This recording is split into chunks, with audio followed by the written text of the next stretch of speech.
அனைவருக்கும் வணக்கம். இன்றைய தினமணி செய்தித்தாள்ல என்னென்ன செய்திகள் இருக்கு அப்படிங்கிறத பார்ப்போம். முதல்ல பார்த்தோம்னா, இன்னைக்கு 8 உயர் நீதிமன்றங்களுக்கான புதிய தலைமை நீதிபதிகளுடைய நியமனம் அப்படிங்கிறது இருந்துச்சு. ஸோ 8 உயர் நீதிமன்றங்கள் பார்த்தோம்னா, சென்னை, ஹிமாச்சல பிரதேசம், மத்திய பிரதேஷ், ஜார்க்கண்ட், மேகாலயா, டெல்லி, ஜம்மு அண்ட் காஷ்மீர் அண்ட் லடாக், அடுத்தது கேரளா. இவங்களுடைய இந்த நீதிமன்றங்களுடைய தலைமை நீதிகளை அப்பாயிண்ட் பண்ணியிருந்திருக்காங்க. அதில் சென்னை சார்ந்த செய்தியை மட்டும் நம்ம பார்த்துப்போம். சென்னை ரிலேட்டடா பார்க்குறப்ப கே.ஆர். ஸ்ரீராம் அவர்களை தான் வந்து நமக்கு சென்னை உயர்நீதிமன்றத்தினுடைய நீதிபதியாக, தலைமை நீதிபதியாக, சீஃப் ஜஸ்டிஸா வந்து இந்த இடத்துல பார்ப்போம். So KR. ஸ்ரீராம் அவர்கள் ஓகேங்களா, ஆர்டிகல் பார்த்தோம்னா ஆர்டிகல் 217 பேசிஸ்ல நமக்கு ஹைகோர்ட்டோட ஜட்ஜஸோட அப்பாயின்மெண்ட் அப்படிங்கிறது இருக்கு சரிங்களா. ஸோ முதல் செய்தியில அதான் நம்ம பார்க்குறோம். ஸோ அடுத்ததா பார்த்தோம்னா விமானப்படையின் புதிய தலைமை தளபதி அமர்பிரீத் சிங் அப்படின்னு சொல்லி கொடுத்துருக்காங்க. ஸோ இந்தியாவை டிஃபென்ஸ் பொறுத்த வரைக்கும் பார்த்தோம்னா first chief of defence staff தான் இருப்பாங்க சரிங்களா. சீஃப் ஆஃப் டிஃபென்ஸ் ஸ்டாஃப் தான் இருப்பாங்க. அதுக்கு கீழே தான் நமக்கு 3ஆ பிரியும். ஆர்மி, நேவி, ஏர்ஃபோர்ஸ் அப்படின்னு சொல்லி. சீஃப் ஆஃப் டிஃபென்ஸ் ஸ்டாஃப் யார் அப்படின்னு பார்த்தோம்னா அனில் சௌஹான். அடுத்தது இப்ப பார்த்தோம்னா விமானப்படைக்கு அமர்பிரீத் சிங் அப்படிங்கிறவங்கள அப்பாயிண்ட் பண்ணியிருக்காங்க. அமர்பிரீத் சிங் சரியா. நேவிக்கு யாருன்னா தினேஷ் குமார் திரிபாதி அப்படிங்கிறவர் நேவி ரொம்ப சமீபத்துல தான் அப்பாயிண்ட் பண்ணியிருந்தாங்க. இதுல போன மாசம் அந்த மாதிரி தான். ஆர்மிக்கு யார் அப்படின்னு பார்த்தோம்னா உபேந்திர திவேதி. இவரையுமே சமீபத்துல தான் அப்பாயிண்ட் பண்ணியிருந்தாங்க ஓகேங்களா.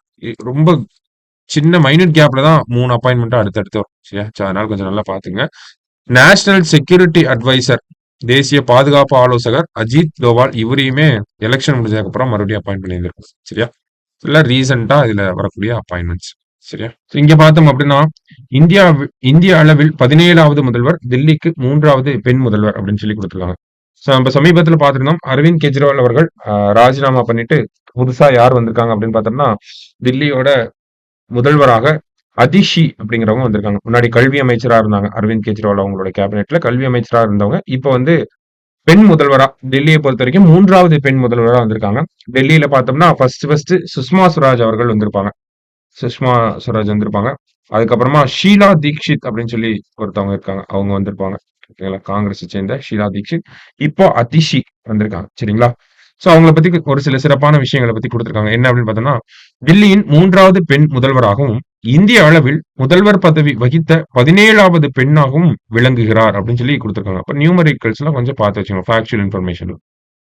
இத்துடன் முதல் முறை சட்டப்பேரவை உறுப்பினராக இருந்த போதே தனது 43வது வயதில் முதல்வர் பதவியை ஏற்றுள்ள அதிசி நாட்டிலேயே மிகவும் இளம் முதல்வர் என்ற பெருமையையும் பெற்றுள்ளார் அப்படின்னு சொல்லி கொடுத்திருக்காங்க. 43 வயசுலே முதல்வர் ஆனனால இளம் முதல்வர் அப்படிங்கிற பெருமையும் இவங்களையே சேரும் அப்படின்னு சொல்லி கொடுத்திருக்காங்க ஓகேங்களா. எந்த தொகுதியில இருந்து தேர்வு செய்யப்பட்டாங்க அப்படின்னு பார்த்தோம்னா கால்காஜி அப்படிங்கிற டெல்லி சட்டப்பேரவையில் இருக்கக்கூடிய கால்காஜி அப்படிங்கிற இந்த தொகுதியிலிருந்து தேர்ந்தெடுக்கப்பட்டு சட்டப்பேரவை உறுப்பினராக இருக்கக்கூடியவங்க தான் அதிஷி. சோ அடுத்ததா பார்த்தோம் அப்படின்னா இந்தியாவுல 17வது பெண் முதல்வராக இவங்களை நம்ம சொல்லியிருக்கோம் ஓகேங்களா. இப்ப இதற்கு முன்னாடி ஒரு 16 பேர் இருந்திருக்காங்க இல்லையா, அவங்கள பத்தின டீடைல்ஸ் கொடுத்திருக்காங்க. முதல்ல பார்த்தோம்னா சுச்சேதா கிருப்லானி உத்தரப்பிரதேச மாவட்டத்துல 1963 இருந்து 67 வரைக்கும் முதல்வராக இருந்தாங்க.